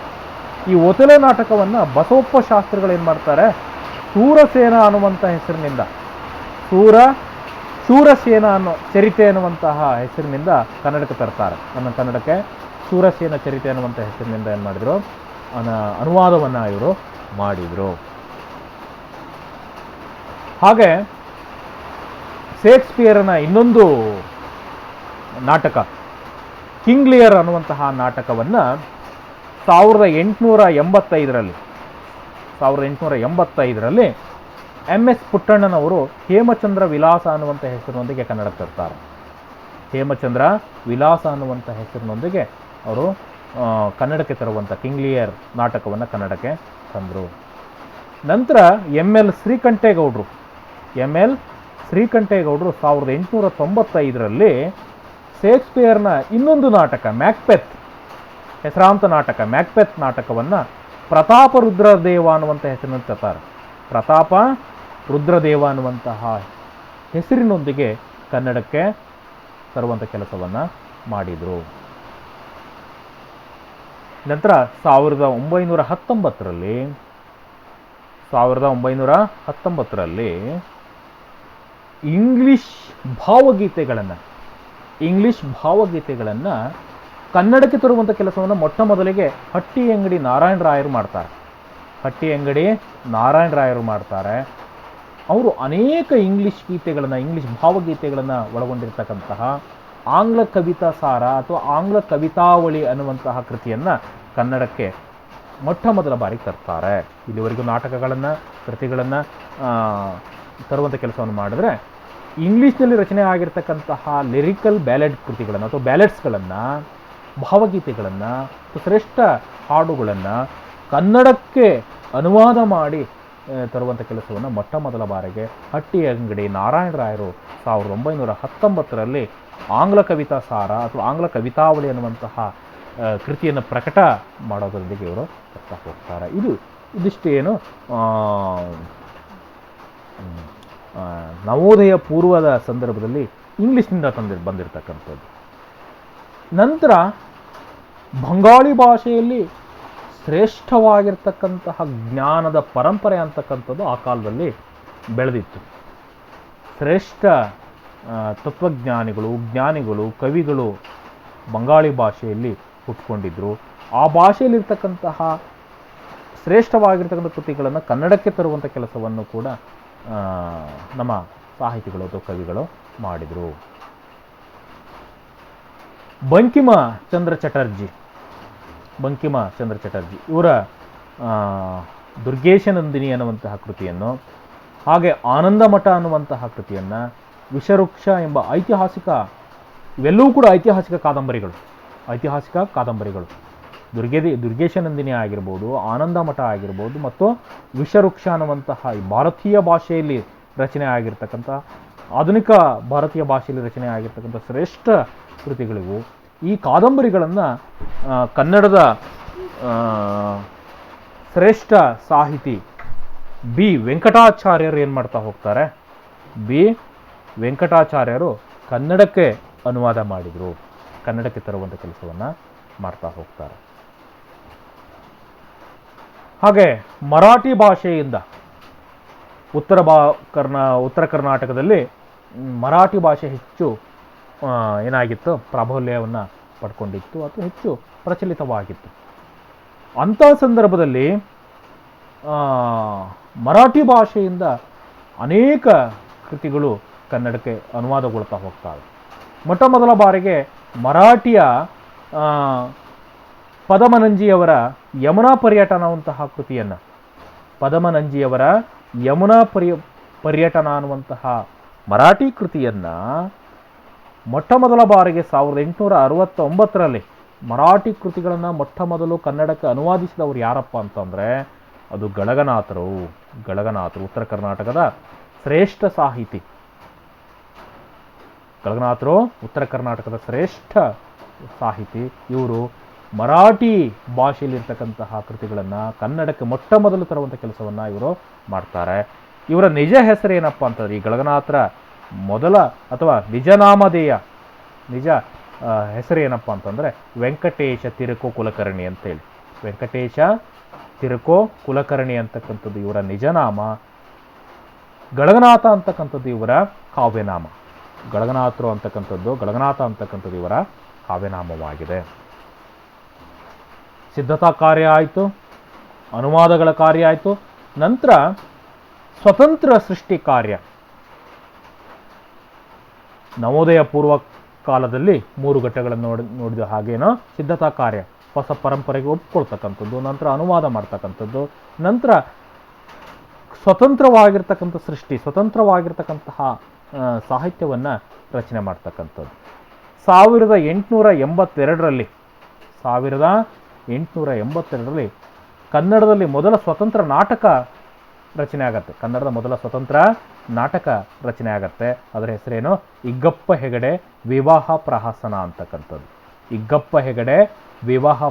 ಅಂತಕ್ಕಂಥದ್ದು. ಇದನ್ನು ರಚನೆ ಮಾಡ್ತಕ್ಕಂಥವ್ರು ಕರ್ಕಿ ವೆಂಕಟರಮಣ ಶಾಸ್ತ್ರಿ ಸೂರಿ ಅಂತೇಳಿ. ಅಂತಕ್ಕಂಥವ್ರು ಕನ್ನಡದಲ್ಲಿ ಮೊಟ್ಟ ಮೊದಲ ಸ್ವತಂತ್ರ ನಾಟಕ ಕೃತಿಯನ್ನು ರಚನೆ ಮಾಡ್ತಾರೆ. ಮೊಟ್ಟ ಮೊದಲ ಯಾವ ಭಾಷೆಯ ಪ್ರಭಾವಕ್ಕೂ ಒಳಗಾಗದೆ ಅವ್ರು ಏನು ಮಾಡ್ತಾರೆ, ಕನ್ನಡದಲ್ಲೇ ಮೊಟ್ಟ ಮೊದಲ ಕೃತಿಯನ್ನು ಇವರು ರಚನೆ ಮಾಡ್ತಾರೆ, ನಾಟಕ ಕೃತಿಯನ್ನು ರಚನೆ ಮಾಡ್ತಾರೆ. ಅದರ ಹೆಸರೇನೋ ಇಗ್ಗಪ್ಪ ಹೆಗಡೆ ವಿವಾಹ ಪ್ರಹಸನ ಅಂತಕ್ಕಂಥದ್ದು. 1882ರಲ್ಲಿ ಏನಾಗತ್ತೆ, ಅದು ಪ್ರಕಟಗೊಳ್ಳುತ್ತೆ. ನಂತರ ಮಂಗಳೂರು ಭಾಗದ ಶ್ರೇಷ್ಠ ಕವಿ ಪಂಜೆ ಮಂಗೇಶರಾಯರು ಸಾಹಿತ್ಯದ ರಚನೆಯಲ್ಲಿ ಏನು ಮಾಡ್ತಾರೆ, ಸಾಹಿತ್ಯ ರಚನೆಗೆ ಮುಂದಾಗ್ತಾರೆ. ಅವರು ನಾಗರಹಾವು ಅನ್ನುವಂತಹ, ಇದು ಚಲನಚಿತ್ರವೂ ಕೂಡ ಆಗಿದೆ, ನಾಗರಹಾವು ಅನ್ನುವಂತಹ ಕೃತಿಯನ್ನು ರಚನೆ ಮಾಡಿದರು. ಸ್ವತಂತ್ರ ಕೃತಿ ಇದು. ಹಾಗೆ ಹುತ್ತರಿಯ ಹಾಡು, ಕೊಡಗಿನ ಹುತ್ತರಿ ಹಬ್ಬಕ್ಕೆ ಸಂಬಂಧಪಟ್ಟಂತಹ ಹುತ್ತರಿಯ ಹಾಡು ಹಾಗೂ ದೊಂಬರ ಚೆನ್ನ ಅನ್ನುವಂತಹ ಕೃತಿಗಳನ್ನು ಇವರು ರಚನೆ ಮಾಡ್ತಾರೆ.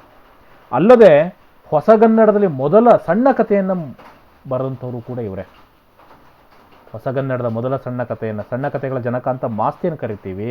ಆದರೆ ಮೊದಲು ಸಣ್ಣ ಕಥೆಗಳನ್ನು ಮೊಟ್ಟ ಮೊದಲಿಗೆ ಬಾರಿ ರಚನೆ ಮಾಡ್ತಕ್ಕಂಥವ್ರು ಯಾರಪ್ಪ ಅಂತಂದರೆ ಅವರು ಪಂಜೆ ಮಂಗೇಶರಾಯರು.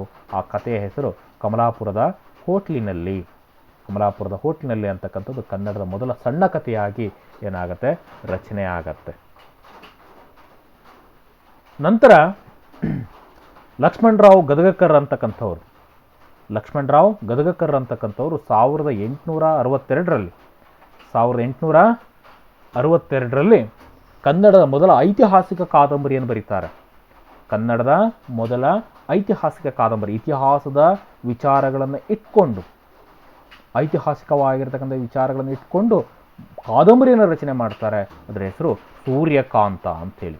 ಸೂರ್ಯಕಾಂತ ಅನ್ನುವಂತಹ ಕಾದಂಬರಿ ಕನ್ನಡದ ಮೊದಲ ಐತಿಹಾಸಿಕ ಕಾದಂಬರಿಯಾಗಿ ಏನಾಗತ್ತೆ 1862ರಲ್ಲಿ ಪ್ರಕಟಗೊಳ್ಳುತ್ತೆ. ನಂತರ ಎಂ ವೆಂಕಟಕೃಷ್ಣಯ್ಯ ಅಂತಕ್ಕಂಥವರು 1897ರಲ್ಲಿ ಕನ್ನಡದಲ್ಲಿ ಮೊಟ್ಟ ಮೊದಲ ಬಾರಿಗೆ ಪತ್ತೇದಾರಿ ಕಾದಂಬರಿಯನ್ನು ಬರೀತಾರೆ. ಕನ್ನಡದಲ್ಲಿ ಮೊಟ್ಟ ಮೊದಲ ಬಾರಿಗೆ ಪತ್ತೇದಾರಿ ಕಾದಂಬರಿಯನ್ನು ಬರೀತಾರೆ. ಚೋರಗ್ರಹಣ ತಂತ್ರ ಅಂತಕ್ಕಂಥದ್ದು ಕನ್ನಡದ ಮೊದಲ ಪತ್ತೇದಾರಿ ಕಾದಂಬರಿಯಾಗಿ ರಚನೆ ಆಗತ್ತೆ. ಕನ್ನಡದ ಮೊದಲ ಪತ್ತೇದಾರಿ ಕಾದಂಬರಿಯಾಗಿ ಚೋರಗ್ರಹಣ ತಂತ್ರ ಅನ್ನುವಂತಹ ಕಾದಂಬರಿ 1897ರಲ್ಲಿ ಏನಾಯಿತು, ಪ್ರಕಟಗೊಳ್ಳುತ್ತೆ. ಹಾಗೆ ಗುಲ್ವಾಡಿ ವೆಂಕಟರಾಯರು ಅಥವಾ ರಾವ್ ಅನ್ನುವಂತಕ್ಕಂಥವ್ರು, ಗುಲ್ವಾಡಿ ವೆಂಕಟರಾವ್ರವರು 1899ರಲ್ಲಿ ಕನ್ನಡದ ಮೊದಲ ಸಾಮಾಜಿಕ ಕಾದಂಬರಿಯನ್ನು ಹೊರಗೆ ತರ್ತಾರೆ. ಅದರ ಹೆಸರು ಇಂದಿರಾಬಾಯಿ ಅಂತೇಳಿ. ಅದಕ್ಕೆ ಇನ್ನೊಂದು ಹೆಸರು ಕೂಡ ಇದೆ, ಸದ್ಧರ್ಮ ವಿಜಯ ಅಂಥೇಳಿ.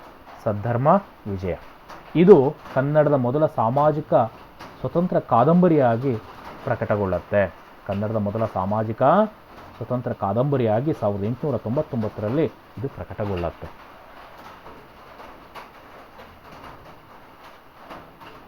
ನಂತರ ಬೋಳಾರ ಬಾಬುರಾಯರು 1905ರಲ್ಲಿ ವಾಗ್ದೇವಿ ಅನ್ನುವಂತಹ ಕಾದಂಬರಿಯನ್ನು ಕೂಡ ಏನು ಮಾಡಿದ್ರು, ಅವರು ಹೊರಗೆ ತರ್ತಾರೆ. 1905ರಲ್ಲಿ ವಾಗ್ದೇವಿ ಕಾದಂಬರಿಯು ಕೂಡ ಏನಾಗುತ್ತೆ, ಸ್ವತಂತ್ರ ಕಾದಂಬರಿ ಪ್ರಕಟಗೊಳ್ಳುತ್ತೆ.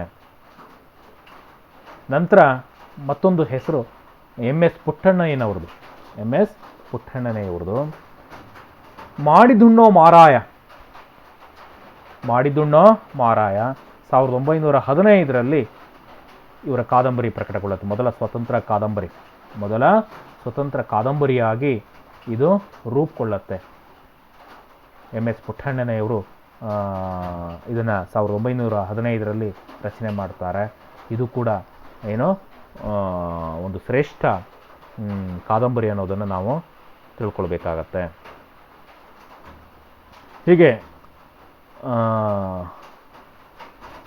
ಈ ರೀತಿ ನವೋದಯ ಪೂರ್ವ ಕಾಲದಲ್ಲಿ ಸಾಹಿತ್ಯ ಕೈಂಕರ್ಯ ಅಂತಕ್ಕಂಥ ನಡೀತಾ ಇದ್ದರೆ, ಉತ್ತರ ಕರ್ನಾಟಕ ಭಾಗದಲ್ಲಿ ಏನಾಯಿತು, ಮರಾಠಿ ಪ್ರಾಬಲ್ಯ ಹೆಚ್ಚಾಗಿತ್ತು. ಮರಾಠಿ ಕೃತಿಗಳು ರಚನೆ ಆಗ್ತಾ ಇದ್ದವು. ನಮ್ಮ ಕರ್ನಾಟಕದವರೇ ಮರಾಠಿ ಭಾಷೆಗೆ ಮಾರು ಹೋದಂತಹ ಸಂದರ್ಭ ಅದು. ಮರಾಠಿಯ ಎಷ್ಟೋ ನಾಟಕಗಳು ಉತ್ತರ ಕರ್ನಾಟಕ ಭಾಗದಲ್ಲಿ ಏನಾಗ್ತಾ ಇದ್ದವು, ಪ್ರದರ್ಶನಗೊಳ್ತಾ ಇದ್ದವು.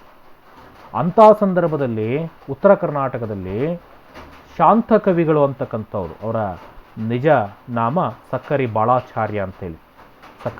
ಬಾಳಾಚಾರ್ಯ ಹಾಗೂ ಡೆಪ್ಯುಟಿ ಚನ್ನಬಸಪ್ಪ ಅಂತಕ್ಕಂಥವ್ರು, ಶಾಂತ ಕವಿಗಳು ಮತ್ತು ಡೆಪ್ಯುಟಿ ಚನ್ನಬಸಪ್ಪನವರ ಒಂದು ಪ್ರಯತ್ನದಿಂದಾಗಿ ಉತ್ತರ ಕರ್ನಾಟಕ ಭಾಗದಲ್ಲಿ ಕನ್ನಡದ ಕುರಿತಾಗಿ ಅಥವಾ ಕನ್ನಡವನ್ನು ಏನು ಮಾಡ್ತಾ ಹೋಗ್ತಾರೆ, ಇವರು ಪ್ರಚಾರ ಮಾಡುವಂತಹ ಅಥವಾ ಕನ್ನಡ ಕೃತಿಗಳನ್ನು ಹೊತ್ತುಕೊಂಡು ಮನೆ ಬಾಗಿಲಿಗೆ ಹೋಗಿ ತಲುಪಿಸುವಂಥ ಕೆಲಸವನ್ನು ಮಾಡ್ತಾ ಹೋಗ್ತಾರೆ ಶಾಂತ ಕವಿಗಳು. ಅದರಲ್ಲೂ ಕೂಡ ಶಾಂತ ಕವಿಗಳು ಬೇಡಲು ಬಂದಿಹನು ಕನ್ನಡದ ದಾಸ ಅಂಥೇಳಿ ಏನು ಮಾಡ್ತಾರೆ, ಪುಸ್ತಕಗಳನ್ನು ತಲೆ ಮೇಲೆ ಹೊತ್ಕೊಂಡು ಹೋಗಿ ಮನೆಗಳಿಗೆ ಹೋಗಿ ಕೊಡುವಂಥ ಕೆಲಸವನ್ನು ಮಾಡಿದರು. ಅಂದರೆ ಕನ್ನಡವನ್ನು ಉಳಿಸುವಂತಹ, ಕನ್ನಡವನ್ನು ಬೆಳೆಸುವಂತಹ, ಕನ್ನಡದ ನಾಡು ನುಡಿಗಾಗಿ ಹೆಚ್ಚು ತಮ್ಮನ್ನು ತಾವು ಅರ್ಪಿಸಿಕೊಂಡಂಥವರು ಈ ಶಾಂತ ಕವಿಗಳು. ಇವರೇನು ಮಾಡ್ತಾರೆ, ಉತ್ತರ ಕರ್ನಾಟಕ ಭಾಗದಲ್ಲಿ ಕನ್ನಡವನ್ನು ಹೆಚ್ಚು ಪ್ರಸಿದ್ಧಿಗೊಳಿಸುವಂತಹ ಮತ್ತು ಪ್ರಚಾರ ಮಾಡುವಂತಹ ಮತ್ತು ಕನ್ನಡವನ್ನು ಹೆಚ್ಚಾಗಿ ಕಲಿಸುವಂತಹ ಕೆಲಸವನ್ನು ಈ ಶಾಂತ ಕವಿಗಳು ಮತ್ತು ಅದರ ಜೊತೆಗೆ ಡೆಪ್ಯುಟಿ ಚನ್ನಬಸಪ್ಪನವರು ಕೂಡ ಮಾಡಿದರು. ಈಗಾಗಲೇ ಹೇಳಿದ ಹಾಗೆ ಶಾಂತ ಕವಿಗಳು ಏನು ಮಾಡಿದರು, ಅನೇಕ ಕನ್ನಡದ ಕೃತಿಗಳನ್ನು ತಲೆ ಮೇಲೆ ಹೊತ್ಕೊಂಡು ಹೋಗಿ ಏನು ಮಾಡ್ತಾಯಿದ್ರು, ಅದನ್ನು ಮಾರ್ತಾಯಿದ್ರು, ಕಡಿಮೆ ಬೆಲೆಗೆ ಕೊಡ್ತಾಯಿದ್ರು, ಕೆಲವು ಸಂದರ್ಭದಲ್ಲಿ ಅದನ್ನು ಉಚಿತವಾಗಿಯೂ ಕೂಡ ಕೊಡ್ತಾಯಿದ್ರು. ಅವರು ತಾವೇ ಹೇಳುವ ಹಾಗೆ 7 ಸಾಯಣ ಕಟ್ಟು ಗ್ರಂಥವನ್ನು 7 ಪಂಪಾ ಕ್ಷೇತ್ರಕ್ಕೆ, ಗಾಳಿ ಗಂಟುಗಳು ಓದಿದೇತಕ್ಕೆ 7 ಈ ಕ್ಷಣ ಮಾತ್ರಕ್ಕೆ ಅಂಥೇಳಿ ಜನರಿಗೆ ಕರೆ ಕೊಡ್ತಾ ಇದ್ರಂತೆ. 7 ಸಾಯಣ ಕಟ್ಟು ಗ್ರಂಥವನ್ನು 7 ಪಂಪಾ ಕ್ಷೇತ್ರಕ್ಕೆ, ಗಾಳಿ ಗಂಟುಗಳು ಓದಿದೇತಕ್ಕೆ 7 ಈ ಕ್ಷಣ ಮಾತ್ರಕ್ಕೆ. ಜನರಿಗೆ ಕನ್ನಡದ ಕುರಿತಾಗಿರ್ತಕ್ಕಂಥ ಜಾಗೃತಿಯನ್ನು ಮೂಡಿಸುವಂತಹ, ಕನ್ನಡ ನಾಡು ನುಡಿಯ ಪ್ರಜ್ಞೆಯನ್ನು ಮೂಡಿಸುವಂತಹ, ಕನ್ನಡದ ಸಂಸ್ಕೃತಿಯನ್ನು, ಕನ್ನಡದ ಭಾಷೆಯನ್ನು, ಕನ್ನಡದ ನೆಲಜಲದ ಕುರಿತಾಗಿ ಪ್ರಜ್ಞೆಯನ್ನು ಮೂಡಿಸುವಂತಹ ಕೆಲಸವನ್ನು ಶಾಂತ ಕವಿಗಳು ಆ ಕಾಲದಲ್ಲೇ ಅವರು ಮಾಡ್ತಾ ಇದ್ರು. ಯಾವತ್ತೂ ಯಾವುದೇ ಸಂಚಾರದ ವ್ಯವಸ್ಥೆಗಳಿರಲಿಲ್ಲ, ರಸ್ತೆಗಳು ಸರಿಯಾಗಿರಲಿಲ್ಲ. ಇಂಥ ಸಂದರ್ಭದಲ್ಲಿ ಕನ್ನಡದ ಕುರಿತಾಗಿ ಜಾಗೃತಿಯನ್ನು ಮೂಡಿಸಲಿಕ್ಕಾಗಿ ಪುಸ್ತಕಗಳನ್ನು ತಲೆ ಮೇಲೆ ಹೊತ್ಕೊಂಡು ಏನು ಮಾಡ್ತಾಯಿದ್ರು, ಊರೂರಿಗೆ ಅಲಿತಾ ಇದ್ರಂತೆ, ಊರೂರಿಗೆ ಏನು ಮಾಡ್ತಾಯಿದ್ರು, ಹೋಗ್ತಾ ಇದ್ರಂತೆ. ಅಲ್ಲಿ ಜನರನ್ನು ಕೂರಿಸ್ಕೊಂಡು ಏನು ಮಾಡ್ತಾಯಿದ್ರು, ಕನ್ನಡದ ಕುರಿತಾಗಿ ಪ್ರಜ್ಞೆಯನ್ನು ಮೂಡಿಸುವಂಥ ಕೆಲಸವನ್ನು ಈ ಶಾಂತ ಕವಿಗಳು ಮಾಡಿದರು. ಅವ್ರು ಹೇಳ್ತಾ ಇದ್ರಂತೆ ಏನಂತ, ಬೇಡಲು ಬಂದಿಹನು ಕನ್ನಡದ ದಾಸಯ್ಯ, ನಾನು ನೀಡಿರಮ್ಮ ತಡ ಮಾಡದೆಲೆ, ಬೇಡಲು ಕನ್ನಡ ದಾಸಯ್ಯ ಬಂದಿಹ ನೀಡಿರಮ್ಮ ತಡ ಮಾಡದೆಲೆ. ನಾನು ಬೇಡ್ಲಿಕ್ಕಾಗಿ ಬಂದೀನಿ, ಯಾವುದಕ್ಕಾಗಿ? ಕನ್ನಡವನ್ನು ಕಲೀರಿ, ಕನ್ನಡ ಭಾಷೆಯನ್ನು ಉಳಿಸಿ, ಕನ್ನಡ ಸಂಸ್ಕೃತಿಯನ್ನು ಉಳಿಸಿ, ನಾಡು ನುಡಿಯ ಪ್ರಜ್ಞೆಯನ್ನು ಉಳಿಸಿ ಅಂತೇಳಿ ನಾನು ಬಂದಿದ್ದೇನೆ ಅಂಥೇಳಿ ಅವ್ರೇನು ಮಾಡ್ತಾಯಿದ್ರು, ಈ ರೀತಿಯಾಗಿ ಜನರ ಹತ್ರ ಹೋಗಿ ಕೇಳ್ತಾಯಿದ್ರು, ಮಾತಾಡ್ತಾಯಿದ್ರು. ನಂತರ ಶರೀಫರು, ಶಿಶುನಾಳ ಶರೀಫರು ತಮ್ಮ ತತ್ವ ಪದಗಳಿಂದಾಗಿ ಹೆಚ್ಚು ಪ್ರಸಿದ್ಧಿಯನ್ನು ಪಡೆದಂಥವರು. ತಾತ್ವಿಕ ನೆಲೆಗಟ್ಟಿನಿಂದಾಗಿ ಪಾರಮಾರ್ಥಿಕವಾಗಿರ್ತಕ್ಕಂಥ ವಿಚಾರಗಳನ್ನು ಇಟ್ಕೊಂಡು ಲೌಕಿಕ ಬದುಕಿನ ಮೇಲೆ ಹೆಚ್ಚು ಪ್ರಭಾವ ಬೀರುವಂತಹ ಅನೇಕ ಗೀತೆಗಳನ್ನು ಏನು ಮಾಡ್ತಾ ಹೋಗ್ತಾರೆ, ಅವರು ತಮ್ಮ ತತ್ವಪದದಲ್ಲಿ ತಿಳಿಸ್ತಾ ಹೋಗ್ತಾರೆ. ಹಾಗೆ ಅತ್ಯಂತ ಶ್ರೇಷ್ಠ ಹೆಸರು ಏನು, ಮತ್ತೊಂದು ಹೆಸರು ಮುದ್ದಣ ಅಂಥೇಳಿ. ಆತನ ನಿಜವಾದ ಹೆಸರು ನಂದಳಿಕೆ ಲಕ್ಷ್ಮೀನಾರಾಯಣ. ಒಬ್ಬ ವ್ಯಾಯಾಮ ಶಿಕ್ಷಕನಾಗಿದ್ದುಕೊಂಡು ತಾನು ಬೆಳೆದಿರ್ತಕ್ಕಂತಹ ತನ್ನ ಬಡತನವನ್ನು ಮೆಟ್ಟಿ ನಿಂತು, ತನಗೆ ಅತೀವವಾಗಿರ್ತಕ್ಕಂತಹ ಬಡತನವಿದ್ರೂ ಕೂಡ ತನ್ನ ಪ್ರತಿಭೆಯಲ್ಲಿ ಅವರೇನಾಗಿದ್ರು, ಅತ್ಯಂತ ಶ್ರೀಮಂತನಾಗಿದ್ದ.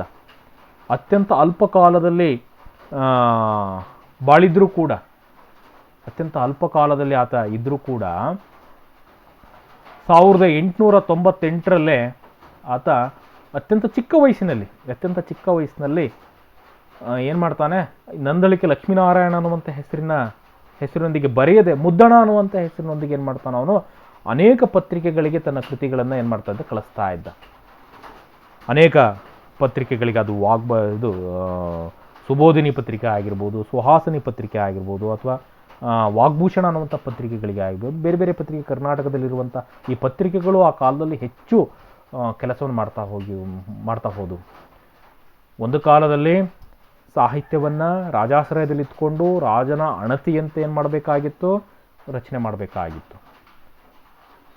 ಸಾಹಿತಿಗೆ ಅಥವಾ ಕವಿಗೆ ಸ್ವತಂತ್ರವಾಗಿರ್ತಕ್ಕಂಥ ಅಭಿಪ್ರಾಯಕ್ಕೆ ಮನ್ನಣೆ ಇರಲಿಲ್ಲ. ಯಾವಾಗ ಭಾರತದಲ್ಲಿ ಪತ್ರಿಕೆಗಳು ಕೆಲಸವನ್ನು ಮಾಡಲಿಕ್ಕೆ ಪ್ರಾರಂಭ ಆದವೋ, ಕೃತಿಕಾರ ಮತ್ತು ಸಾಹಿತಿ ಮತ್ತು ಓದುಗನ ಮಧ್ಯೆ, ಕೃತಿಕಾರ ಮತ್ತು ಓದುಗನ ಮಧ್ಯೆ ಅವಿನಾಭಾವವಾಗಿರ್ತಕ್ಕಂಥ ಸಂಬಂಧವನ್ನು ಬೆಸೆಯುವಂಥ ಕೆಲಸವನ್ನು ಈ ಪತ್ರಿಕೆಗಳು ಮಾಡ್ತಾ ಹೋದವು.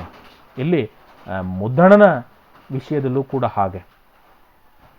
ಅದ್ಭುತ ರಾಮಾಯಣ, ಶ್ರೀರಾಮ ಪಟ್ಟಾಭಿಷೇಕ, ಹಾಗೆ ರಾಮಾಶ್ವಮೇಧ, ಜೊತೆಗೆ ಅನೇಕ ಯಕ್ಷಗಾನದ ಕೃತಿಗಳನ್ನು ಕೂಡ ಈತ ರಚನೆ ಮಾಡಿದ. ಈತನ ಕೃತಿಗಳು ಏನಾಗ್ತಾ ಹೋದವು, ಹೊಸ ದಿಕ್ಕಿನೆಡೆಗೆ, ಹೊಸ ಸಾಹಿತ್ಯದೆಡೆಗೆ ಏನಾಗ್ತಾ ಹೋಗ್ತವೆ, ಕರ್ಕೊಂಡು ಹೋಗ್ತವೆ. ರಾಮಾಶ್ವಮೇಧದಲ್ಲಿ ಹೊಸ ಪ್ರಯತ್ನವನ್ನು, ಪ್ರಯೋಗವನ್ನು ಮುದ್ರಣ ಮಾಡ್ತಾ ಹೋಗ್ತಾನೆ.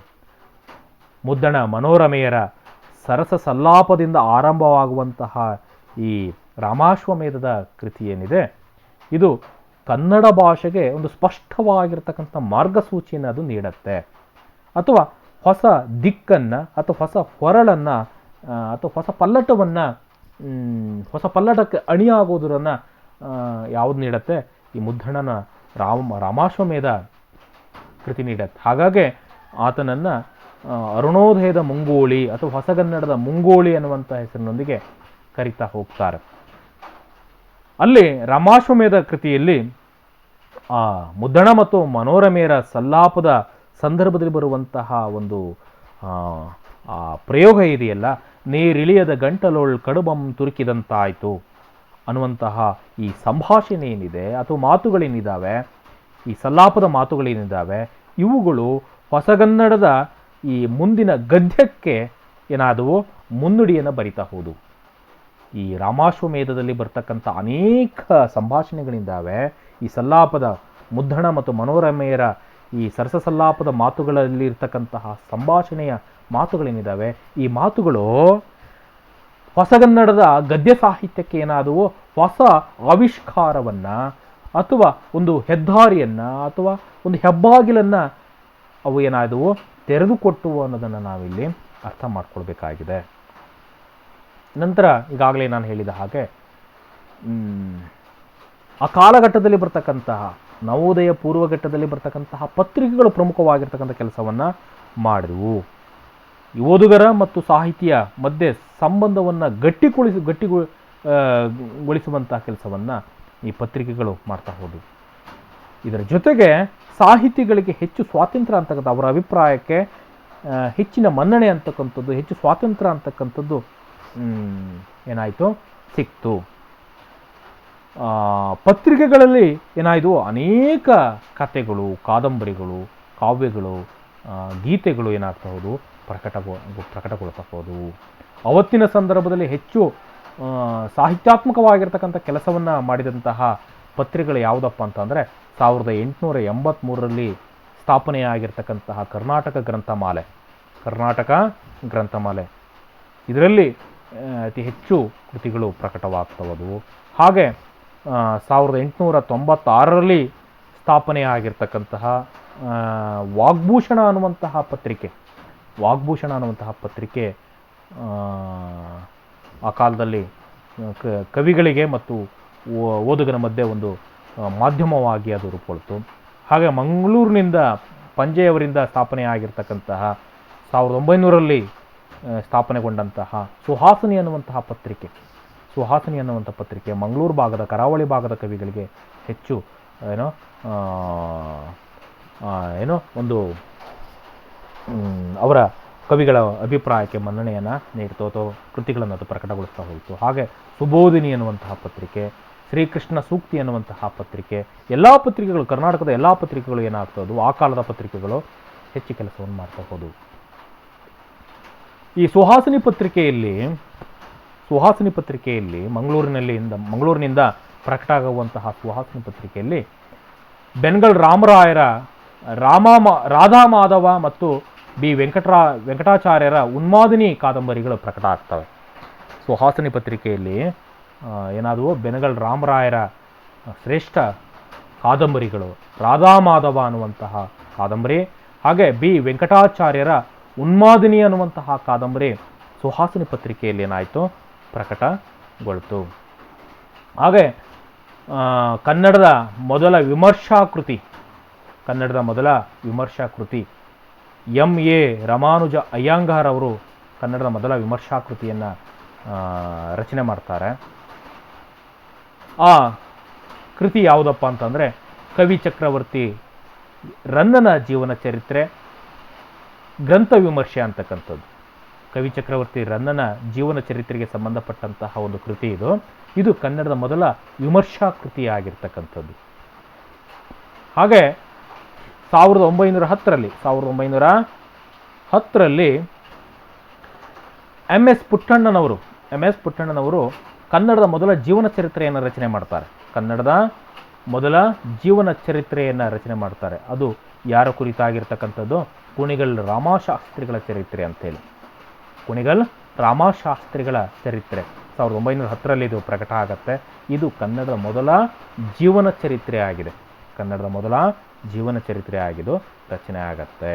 ಹಾಗೆ ಪುಟ್ಟಣ್ಣಯ್ಯನವರು MS ಪುಟ್ಟಣ್ಣನವರು ಮತ್ತೊಂದು ಜೀವನ ಚರಿತ್ರೆಯನ್ನು ಬರೀತಾರೆ. ಸಲಾರ್ಜಂಗನ ಕುರಿತಾಗಿ ಸಲಾರ್ಜಂಗನ ಚರಿತ್ರೆ ಅಂಥೇಳಿ 1917ರಲ್ಲಿ ಇದು ಪ್ರಕಟ ಆಗತ್ತೆ. ಸಲಾರ್ಜಂಗನ ಚರಿತ್ರೆ ಅಂತೇಳಿ 1917ರಲ್ಲಿ MS ಪುಟ್ಟಣ್ಣನವರು ಏನು ಮಾಡ್ತಾರೆ? ಪ್ರಕಟಗೊಳಿಸ್ತಾರೆ. ಹಾಗೆ ಡಿ ವಿ ಗುಂಡಪ್ಪನವರು 1911ರಲ್ಲಿ ಅವತ್ತಿನ ದಿವಾಣರಾಗಿರ್ತಕ್ಕಂತಹ ರಂಗಾಚಾರ್ಲು ಕುರಿತ ಆಗಿರ್ತಕ್ಕಂಥ ಒಂದು ಜೀವನ ಚರಿತ್ರೆಯನ್ನು ಅವರು ಬಿಡುಗಡೆಗೊಳಿಸ್ತಾರೆ ಅಥವಾ ಪ್ರಕಟಗೊಳಿಸ್ತಾರೆ. ದಿವಾನ್ ರಂಗಾಚಾರ್ಲು ಅನ್ನುವಂತಹ ಕೃತಿ. ದಿವಾನ್ ರಂಗಾಚಾರ್ಲು ಅನ್ನುವಂತಹ ಹೆಸರಿನೊಂದಿಗೆ ಇವರೇನು ಮಾಡ್ತಾರೆ? ಜೀವನ ಚರಿತ್ರೆಯನ್ನು ಬರೀತಾರೆ. ನಂತರ ಮತ್ತೊಂದು ಕ್ರಾಂತಿಕಾರಿ ನಡೆ ಅಥವಾ ಕ್ರಾಂತಿಕಾರಕವಾಗಿರ್ತಕ್ಕಂತಹ ಒಂದು ಪ್ರಯತ್ನ ಅಂಥೇಳಿ ನಾವು ಇದನ್ನು ಗುರುತಿಸ್ಬೋದು. ಹಿಂದಿನ ಕವಿಗಳು ಏನು ಮಾಡ್ತಾ ಇದ್ರು? ಛಂದಸ್ಸಿನ ವಿಚಾರಗಳನ್ನಿಟ್ಕೊಂಡು, ಶಾಸ್ತ್ರಗಳ ವಿಚಾರಗಳನ್ನಿಟ್ಕೊಂಡು ಅದರೊಳಗಡೆ ಏನು ಮಾಡ್ತಾ ಇದ್ರು? ಕಾವ್ಯಗಳನ್ನು, ಕೃತಿಗಳನ್ನು ರಚನೆ ಮಾಡ್ತಾ ಇದ್ರು. ಕನ್ನಡದಲ್ಲಿ ಮೊಟ್ಟ ಮೊದಲ ಬಾರಿಗೆ ಪ್ರಾಸವನ್ನು ತೊರೆದು ಮುಕ್ತ ಛಂದಸ್ಸಿನಲ್ಲಿ ಗೋವಿಂದಪ್ಪಯ್ಯನವರು ಏನು ಮಾಡ್ತಾರೆ? ಕಾವ್ಯವನ್ನು ಬರೀತಾರೆ. ಇದೊಂದು ಕ್ರಾಂತಿಕಾರಕವಾಗಿರ್ತಕ್ಕಂಥ ನಡೆ. 1911ರಲ್ಲಿ ಇವರು ಬರೀತಾರೆ. ಕನ್ನಡದಲ್ಲಿ ಮೊದಲಿಗೆ ಪ್ರಾಸವನ್ನು ತೊರೆದು ಬರೆದಂಥವ್ರು ಯಾರಪ್ಪ ಅಂತಂದ್ರೆ, ಅಲ್ಲಿವರೆಗೆ ಪ್ರಾಸದಲ್ಲೇ ಬರಿಬೇಕು, ಗಣದಲ್ಲೇ ಬರಿಬೇಕು, ಮಾತ್ರೆಯಲ್ಲೇ ಬರಿಬೇಕು ಅನ್ನುವಂಥ ಹಂಗೇನಾದ್ರು ಬರಲಿಲ್ಲ ಅಂತಂದರೆ ಅದು ಶ್ರೇಷ್ಠ ಕಾವ್ಯ ಅಲ್ಲ ಅನ್ನುವಂಥ ಒಂದು ಇಂಗಿತ ಅಥವಾ ಭಾವ ಕವಿಗಳಿಗೆ ಆ ಸಂದರ್ಭದಲ್ಲಿ ಇತ್ತು. ಆದರೆ ಗೋವಿಂದಪ್ಪಯ್ಯನವರು ಅದನ್ನು ಮೀರಿ ಬರೀತಾರೆ. ಛಂದಸ್ಸನ್ನು ಮೀರಿ ಏನು ಮಾಡ್ತಾರೆ? ಕಾವ್ಯ ರಚನೆಯ ಕೆಲಸಕ್ಕೆ ಅವರು ಮುಂದಾಗ್ತಾರೆ. 1911ರಲ್ಲಿ ಅವ್ರು ಏನು ಮಾಡ್ತಾರೆ? ಪ್ರಾಸವನ್ನು ತೊರೆದು ಬರೀತಾರೆ. ಹೊಲೆಯನು ಯಾರು ಅನ್ನುವಂತಹ ಪದ್ಯವನ್ನು ಇವರು ಮುಕ್ತ ಛಂದಸ್ಸಿನಲ್ಲಿ ಬರೀತಾರೆ.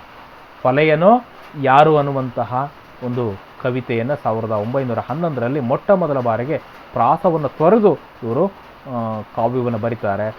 ಆ ಸಂದರ್ಭದಲ್ಲಿ ಅನೇಕ ಟೀಕೆಗಳಿಗೂ ಕೂಡ ಅವರು ಒಳಗಾಗ್ತಾರೆ. ಆದರೆ ಅದನ್ನು ಲೆಕ್ಕಕ್ಕೆ ತೆಗೆದುಕೊಳ್ಳಿಲ್ಲ. ನಂತರ ಬಂದಂತಹ ಕವಿಗಳೇನಿದ್ದಾರೆ ಅವರು ಈ ಮುಕ್ತ ಛಂದಸ್ಸನ್ನು ಅಥವಾ ಈ ಪ್ರಾಸ ತೊರೆದು ಬರೆಯುವಂತಹ ಅಥವಾ ಅನೇಕ ಈ ಛಂದಸ್ಸಿನ ನಿಯಮಗಳನ್ನು ಮೀರಿ ಅವರೇನು ಮಾಡ್ತಾರೆ? ಕಾವ್ಯದ ಪ್ರಯೋಗಕ್ಕೆ ತಮ್ಮನ್ನು ತಾವು ಒಳಪಡಿಸುವಂತಹ ಕೆಲಸಕ್ಕೆ ಅವರು ಮುಂದಾಗ್ತಾರೆ. ಏನಾಗಿತ್ತು ಅಲ್ಲಿವರೆಗೆ ಸಾಹಿತ್ಯ ಅಂತಕ್ಕಂಥದ್ದು ಪಂಡಿತರು ಮಾತ್ರ ರಚನೆ ಮಾಡಬೇಕು, ಮೇಲ್ವರ್ಗದವರು ಮಾತ್ರ ರಚನೆ ಮಾಡಬೇಕು. ಅರಮನೆಯಲ್ಲಿ ಇದ್ದಂತಹ ರಾಜನ ವಂಶಸ್ಥರು ಯಾರಿದ್ದಾರೆ ಅಥವಾ ಪುರೋಹಿತ ವರ್ಗದವರು ಯಾರಿದ್ದಾರೆ, ರಾಜನ ಸಂಸರ್ಗದಲ್ಲಿದ್ದಂಥವ್ರು ಮಾತ್ರ ಕಾವ್ಯ ರಚನೆಯಲ್ಲಿ ತೊಡಗಬೇಕು ಅನ್ನುವಂತಹ ಒಂದು ನಿಯಮ ಏನಿತ್ತು ಅದು ಅಲ್ಲಿಗೆ ಏನಾಯಿತು? ಬಹು ಹಿಂದೆಯೇ ಅದು ಮುರಿದು ಹೋಯಿತು. ನಂತರ ಹೊಸಗನ್ನಡದ ಸಂದರ್ಭದಲ್ಲಿ, ಹೊಸ ಸಾಹಿತ್ಯದ ಸಂದರ್ಭದಲ್ಲಿ ಸಾಹಿತ್ಯ ಅಂತಕ್ಕಂಥದ್ದು ಜನರ ಸಾಹಿತ್ಯ ಆಗತ್ತೆ. ಜನರ ಹತ್ತಿರಕ್ಕೆ ಅದು ಬರುತ್ತೆ. ಜನರಾಡುವ ಮಾತುಗಳೇ ಏನಾಯಿತು? ಸಾಹಿತ್ಯದಲ್ಲಿ ಅದು ಏನಾಗುತ್ತೆ? ಪ್ರಯೋಗ ಆಯಿತು. ಜನರ ನಿತ್ಯ ಜೀವನದ ಅಲ್ಲಿಯವರೆಗೆ ಏನಾಯಿತು? ಪಾರಮಾರ್ಥಿಕವಾಗಿರ್ತಕ್ಕಂಥ ಜೀವನ, ಅತಿಮಾನುಷವಾಗಿರ್ತಕ್ಕಂತಹ ಅನೇಕ ವಿಚಾರಗಳು ಕಾವ್ಯದಲ್ಲಿ, ನಾಟಕದಲ್ಲಿ ಅಥವಾ ಸಾಹಿತ್ಯದಲ್ಲಿ ಬರ್ತಾ ಇತ್ತು. ಆದರೆ ಯಾವತ್ತು ಜನತಾ ಸಾಹಿತ್ಯ ರೂಪುಗೊಳ್ತೋ, ಜನತೆಯ ಸಾಹಿತ್ಯ ಯಾವಾಗ ಸಾಹಿತ್ಯವಾಗಿ ಬಂತೋ ಅಂದಿನಿಂದ ಜನರ ನಿಜವಾಗಿರ್ತಕ್ಕಂತಹ ಜೀವನದ ಕಷ್ಟಗಳೇನಿದ್ದಾವೆ, ಸುಖಗಳೇನಿದ್ದಾವೆ, ಅವರ ನೋವು ನಲಿವುಗಳೇನಿದ್ದಾವೆ, ಅವುಗಳು ವಾಸ್ತವಿಕವಾಗಿ ಏನಾದವು? ಸಾಹಿತ್ಯದಲ್ಲಿ ಅವು ಪ್ರಯೋಗ ಆಗಲಿಕ್ಕೆ ಪ್ರಾರಂಭ ಆಯಿತು. ಇದರಿಂದಾಗಿ ಏನಾಯಿತು, ಈ ಹೊಸ ಪ್ರಯೋಗದಿಂದಾಗಿ ಹೊಸ ಅನುಭವ, ಹೊಸ ಭಾಷೆ, ಹೊಸ ನುಡಿಗಟ್ಟುಗಳ ಬಳಕೆ ಮತ್ತು ಮುಕ್ತ ಛಂದಸ್ಸಿನ ಬಳಕೆಗಳು ಸಾಹಿತ್ಯದಲ್ಲಿ ಬಳಕೆ ಆಗ್ತಾ ಹೋಯಿತು. ಹೀಗೆ ನವೋದಯ ಪೂರ್ವದಲ್ಲಿ ಅನೇಕ ರೀತಿಯ ಆಗಿರ್ತಕ್ಕಂಥ ಮಾರ್ಪಾಡುಗಳು, ಪಲ್ಲಟಗಳು, ಸಂಕೀರ್ಣತೆಗಳಿಗೆ ಸಾಹಿತ್ಯ ಒಳಗಾಯಿತು. ನಂತರ ಹೊಸ ಸಾಹಿತ್ಯದ ಆವಿರ್ಭಾವಕ್ಕೆ ಅದೇನಾಯಿತು, ಮುನ್ನಡೆಯನ್ನು ಬರಿತು ಅನ್ನೋದನ್ನು ನಾವು ಅರ್ಥ ಮಾಡಿಕೊಳ್ತಾ ಇವತ್ತಿನ ಅವಧಿಯನ್ನು ಮುಗಿಸ್ತಾ ಇದ್ದೀನಿ. ನಮಸ್ಕಾರಗಳು.